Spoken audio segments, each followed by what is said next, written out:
Namanya memaknai khusyuk itu apa? Enggak jelas. Itu sebabnya. Di Jakarta katanya saya dengar dulu ada latihan sholat khusyuk. Tempatnya di hotel berbintang. Pernah dengar nggak? Bayarannya 2 juta sampai 5 juta. Salah seorang yang sudah latihan sholat khusyuk, saya tanya, apa yang kau dapatkan dari pelajaran sholat khusyuk yang bayarnya jutaan itu? Dia cerita sampai bagaimana menggelar sejadah, bagaimana baca Fatihah, mata tidak boleh memandang kemana-mana, hanya memandang tempat sujud saja. Gatal di badan, gigit nyamuk, kalau bisa dipertahankan, gak usah digaruk-garuk. Kalau cara menggaruk, caranya telapak tangannya ditempelkan lalu digaruk-garuk. Ya itu mah bukan sholat khusyuk namanya. Itu namanya tumak nina. Jadi ternyata 1400 tahun orang Islam tidak bisa memaknai sholat khusyuk. Jadi kita ini banyak melihat makna tapi tidak bisa memahami makna. Bisa membaca lafaz tapi tidak bisa memaknai murad.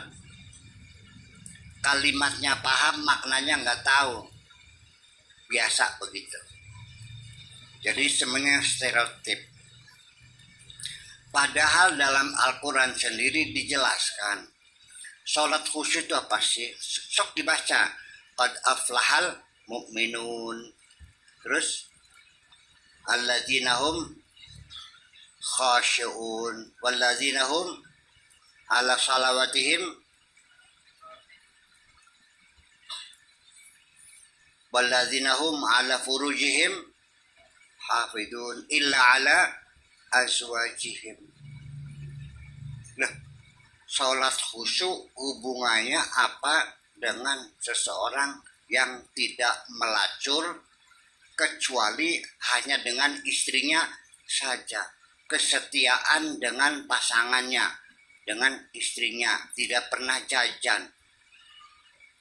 Kalau orang kecangkingan, apa hubungannya dengan sholat? Jadi artinya bahwa sholat khusyuk itu berbeda dengan sholat tumak nina. Sholat khusyuk itu bukan sholat yang mancleng, itu mah fokus, ya kan gitu.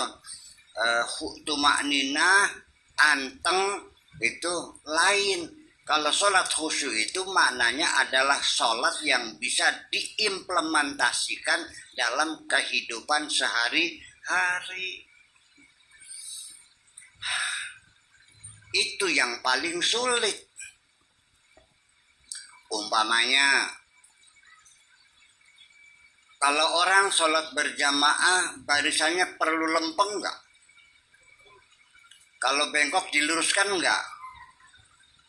Kita berdiri, apa kita sendiri berdiri atau kita lihat kanan, lihat kiri? Kalau kita sadar kita mundur, kita mesti maju. Kalau ada teman yang kurang lurus, kita minta supaya maju. Betul nggak gitu? Ada saling memperhatikan. Tapi kenapa rumahnya kok nggak ada yang lurus, mencang-mencong, mumpung-mumpung begini? Sampai rumah sama rumah nempel, sampai lewat aja susah, kudu miring. Saya bertanya, ini kalau mati orangnya, katilnya lewat mana?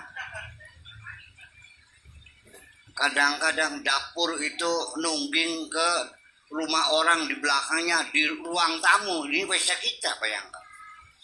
Malang melintang, pokoknya ini tanah gue, ya terserah kita bangun menghadap kemanapun.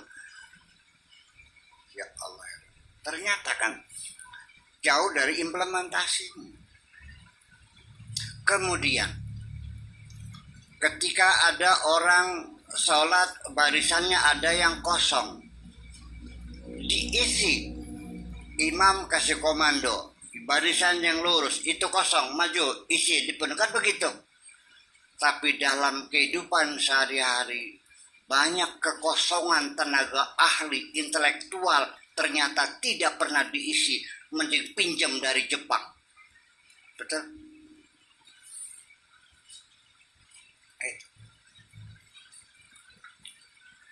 Masjid dijaga kebersihannya. Kita sebelum masuk masjid harus wudu dulu, harus mandi dulu, harus bersih. Sehari 5 kali kita bersuci. Artinya standar kebersihan kita terkontrol sehari 5 kali kebersihan. Tapi ternyata jorok-jorok dalam komunitas umat Islam ini. Got bau pesing, bau sampah berserakan, betul enggak? Artinya bahwa dalam sholat boleh nggak ada makmum mendahului imam rukunya? Kalau imam sudah wa amma bi ni'mati rabbika fahaddits, lalu Allahu akbar, makmumnya baru baca iyyaka na'budu wa iyyaka, diteruskan baca Fatihah itu langsung ikut ruku. Kita tidak boleh berjalan sendiri, harus semuanya patuh kepada imam. Tapi nyatanya paling kacau di negara-negara yang mayoritas umat Islam. Iya, nggak nurut sama benar. Angel kah?